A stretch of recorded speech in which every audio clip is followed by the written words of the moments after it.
Good evening, doctor. Sales manager from shipping company. Is the hell and paradise are there? How as a common person I believe? I don't believe in any religion. Well, ask the question that, how do I know there's hell and heaven? How will a common man believe? I don't believe in a religion. Brother, what is the definition of religion? Religion is a way of life. How you lead your life. Many people say that, I don't mind, I'm just a human being, I'm born, I will do test and error, and I will know how to lead a life. For example, you go to a forest. You are going to a forest the first time. You don't know whether the fruits are poisonous or not. If you start eating any fruit, you may end up eating a fruit which is poisonous and you may die. What do? You ask an expert. Right or wrong? When you get sick, who do you go to, brother? When you are sick, who do you go to? Why? The doctor is an expert in treating sickness, correct? You can't say, I am a human being, I will treat myself. No. That's what the Quran says in Surah Nahl. The Quran says in Surah Nahl, chapter 16, verse 43, and Surah Anbiya, chapter 20, verse number 7, فَاسْأَلُوا أَهْلِ الذِّكْرِ إِن كُنتُمْ لَا تَعْلَمُونَ. If you don't know, ask the person who is expert. Similarly, to lead a life, we have to ask the expert. Now, who is the expert? Who is the expert? The person who created us. Who created us? It's Almighty God. So, we have to follow the commandment of Almighty God. If you do not believe in Almighty God, you should listen to my video cassette, Is the Quran God's Word? Where I have proved logically and scientifically the existence of Allah subhanahu wa ta'ala. If you are an atheist, are you an atheist, brother? Are you an atheist? Pardon me? Are you an atheist? No. Not an atheist. So what do you? Do you believe in God? Actually, I believe in the power. But fine. That means you believe in God. You want to call it power, you want to call it supernatural, you believe in God. It's like I believe something. Something. You don't know the name. That name is God. You may call it power, you may call it anything. If you don't believe in God, then you listen to my video cassette, Is the Quran God's Word? If you don't know who that power is, yet you listen to my cassette, Is the Quran God's Word? Where I have proven scientifically, undoubtedly, existence of Allah subhanahu wa ta'ala, and the Quran is the word of Almighty God. Now coming to your question, if you say about power, that means you believe in a religion. Because religion by definition, according to Oxford Dictionary, religion means a belief in a supernatural controlling power. Power word is there. That means you believe in a religion. Religion, according to Oxford Dictionary, means a belief in a supernatural controlling power, a personal God or gods that deserve obedience and worship. That means you believe in religion, you don't know the definition of religion. So don't say, I don't believe in religion. Religion is English word, brother. Religion is English word. If you open the Oxford Dictionary, it says, religion means a belief in a superhuman controlling power, and you believe in a power. Or a personal God or God that deserve worship or obedience. To know more about that power, you see my video because it is the Quran God's Word. Now coming to your question, basic question, how will I prove that there is hell and heaven? Now if you hear my video cassette, I have proved many scientific aspects in the Quran. If you use science to the Quran, what we come to know that whatever the Quran has said today, 80% can be proved to be 100% correct scientifically. Quran speaks about various scientific facts, which we came to know recently. It speaks about astronomy, it speaks about the spherical nature of the earth, it speaks about the Big Bang, it speaks about the light of the moon is not its own reflected light, it speaks about the water cycle, it speaks about biology, it speaks about botany, it speaks about zoology, it speaks about embryology, all these things. Now, today is the age of science and technology. If we put this test of science to the Quran, what we come to know, 80% whatever the Quran has said is 100% perfectly correct. The balance 20% is ambiguous. Neither right, neither wrong. Out of the 20%, not even 0.01% has been proved to be wrong by scientific fact. It is ambiguous. So what my logic says, when 80% is 100% correct, and not even 0.01% of the 20% is proved wrong, so my logic says that inshallah, even that 20% will be correct. It's a logical belief. I being a medical doctor, Quran speaks about astronomy, embryology, genetics, everything perfect. Then you ask me, brother, you being a doctor, you believe in hell? believe in heaven? You believe in jinn? You believe in life after death? So my logic says, inshallah, even the other 20% in the Quran, which science hasn't reached up to that level. Science cannot prove it. Maybe science will prove 50 years later or 10 years later. But today science hasn't reached that level.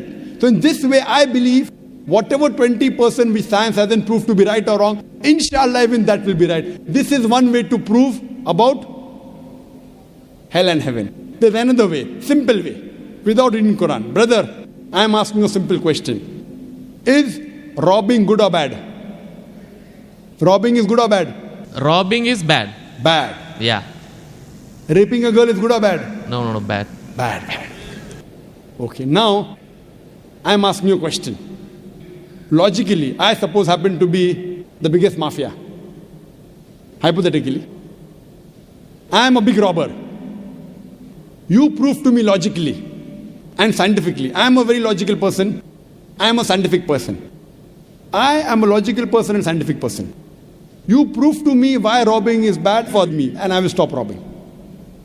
Only one reason you give me. One good reason why robbing is bad for me and I will stop robbing. It hurts others. It hurts people.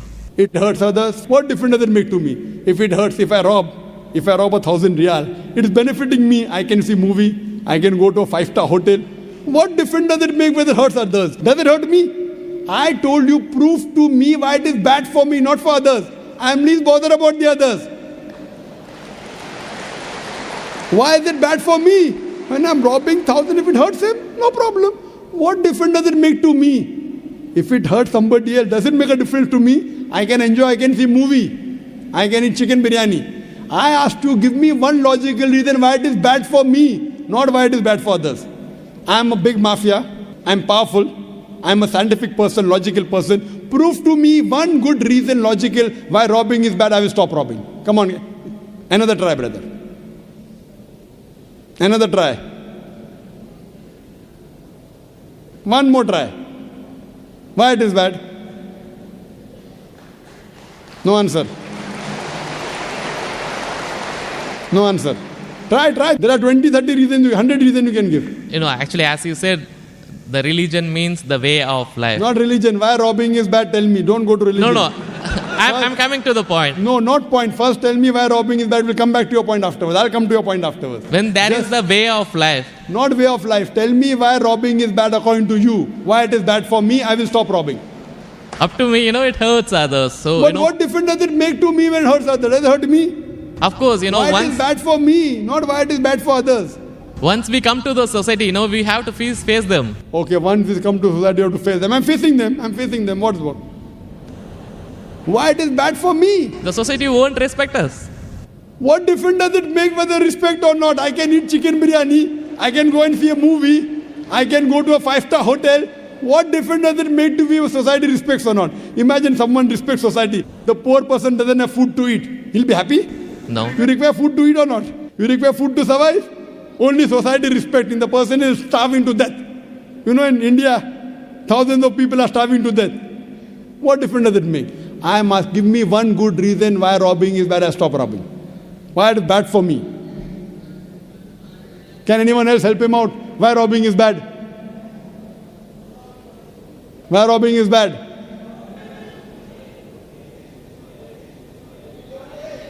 There are various answers. I'll help you out. You may say, police will catch you. Good logical reason. Police will come and catch you. Correct, right or wrong? Correct. But you didn't give I'm helping you out. But brother, I told you I'm a powerful mafia. The police is in my pocket. Ministers are in my pocket. Big mafia. See, all the top mafia, the police is in the pocket. They are on my payroll. The police is on my payroll. What will they catch me? Small robber like you should not rob. You will get arrested. I'm a top mafia. The police is on my payroll. Even the ministers are on my payroll. They are in my pocket. So small robber like you should not rob. Big mafia like me can rob. Another reason, I'll help you out. Maybe somebody will come and rob you. Yes. No one can rob me because I got 100 bodyguards. All of them hiding behind the stage. Bodyguards. Small robber robs, somebody will rob him. No one can rob me because I got bodyguards. Hundreds of bodyguards with AK-47.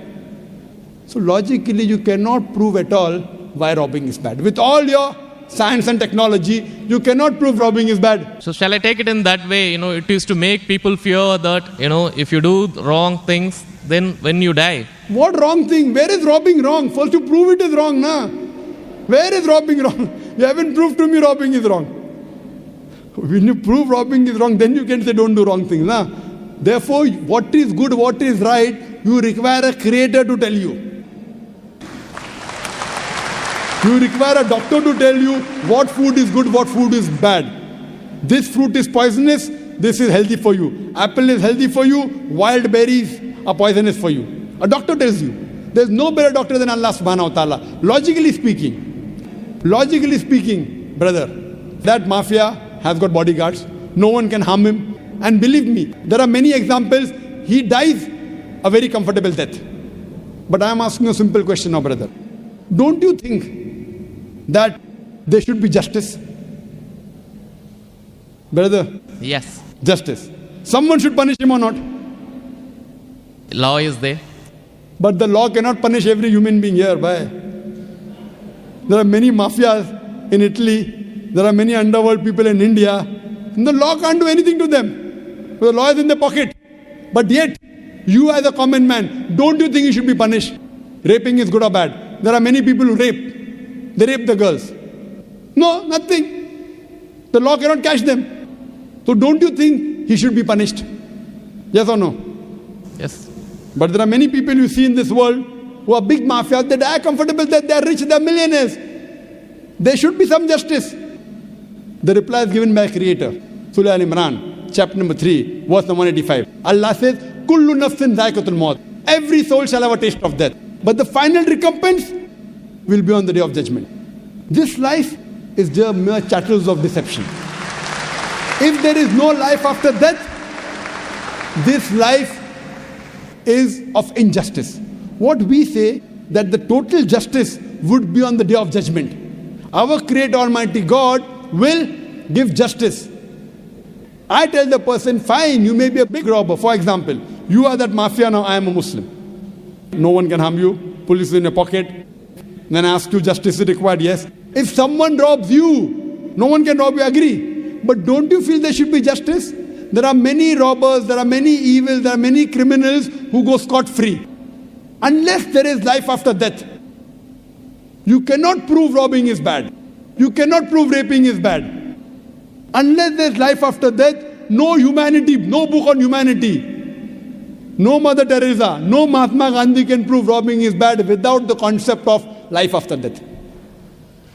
Because I am asking you a question. Hitler.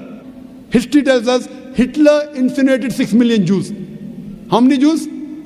6 million. 6 million. Suppose the law catches Hitler. What punishment can you give Hitler so that you can compensate for he has burnt 6 million Jews alive? Can you give him any punishment? Brother. We have to put him in jail till his life death. Okay, will it be equivalent to burning 6 million Jews? Is burning better or putting in jail better? It's burning is, of course. So maximum you can do is burn him alive. But that will be equal to 1 out of 6 million. What about the remaining 5,999,999 people? What about that? What justice is your Lord going to do? But the Quran says in Surah Nisa, chapter number 4, verse number 56, as to those who reject our signs, we shall cast them in the hellfire, and as often as the skins are roasted, we shall give them fresh skin so that they shall feel the pain. If Hitler killed 6 million Jews, Allah says He can put him into hellfire and give him fresh skin again. 6 million times Allah can burn him. Not here, in the hereafter, in the hell. So only way I can prevent Hitler from killing 6 million Jews is tell him that here you kill 6 million Jews, Allah will burn you 12 million times in the hereafter. You can't give him that thing here. What you realize, without the concept of hell and heaven, you cannot prove robbing is bad. You cannot prove raping is bad. That's the reason our Creator Almighty God, who has created the human beings, He tells us what is good, what is bad for us. And He tells us the rules and regulations. This is called as religion. So first you have to find out which book is the authentic book which has been revealed by this Almighty God. And when you do research, you will come to it, that is the Quran. All the scriptures speak about Almighty God, and all the scriptures they point out to the last and final revelation, the Quran, and last and final messenger, Prophet Muhammad, peace be upon him. Hope that answers the question. Thanks.